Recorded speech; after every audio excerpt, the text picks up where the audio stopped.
তোমাদের জানাই শুভ দীপাবলির প্রীতি ও শুভেচ্ছা। আমি অনেক দিন পর আবার এসেছি একটা নিউ ব্লগ নিয়ে। আমি ভালো আছি, তোমরা সবাই কেমন আছো আমাকে অবশ্যই জানাবে।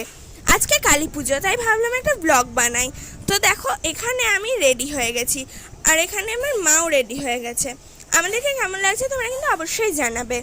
আমরা জানি দীপাবলি মানেই হচ্ছে আলোর উৎসব, তাই এখানে সন্ধ্যাবেলা প্রথমে আমরা প্রদীপ জ্বালিয়ে নিয়েছিলাম। তারপরে আমি আমাদের বাড়ির সামনে একটু বাজি পোড়াচ্ছিলাম। তো বাজি তো পোড়াতেই হবে, তাই না? আমি কিন্তু আরও অনেকগুলোই বাজি পুড়িয়েছিলাম, কিন্তু সেগুলো তোমাদের সাথে শেয়ার করতে পারলাম না। আসলে আমি আমার একটা বান্ধবীর বাড়ি চলে গিয়েছিলাম। তারপরে আমি আর আমার মা মিলে চলে গিয়েছিলাম মন্দিরে পুজো দেখতে। তখন সময় ছিল ঠিক 12:20, রাত্রি। কিন্তু রাত্রি 12টা বেজে গিয়ে 20 আমরা মন্দিরে পৌঁছানোর পর দেখলাম তখনই যজ্ঞ শুরু হয়ে গিয়েছে। তো আমরা যজ্ঞ দেখে নিলাম। তো যজ্ঞ দেখার পরেই আবার শুরু হয়েছিল অঞ্জলি। তো দেখো, তোমরা যজ্ঞটা দেখে নাও, তারপরে অঞ্জলিও শুরু হবে, দেখবে।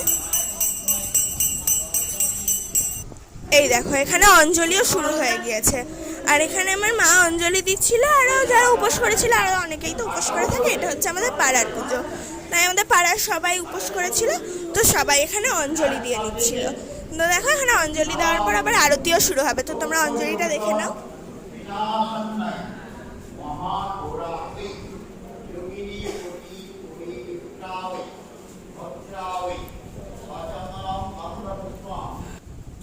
তারপর এখানে শুরু হয়ে গিয়েছিল মায়ের আরতি। আরতি দেখে পুজোর প্রসাদ নিয়ে রাত্রি 2:30টার সময় আমরা আবার বাড়ি চলে এসেছিলাম।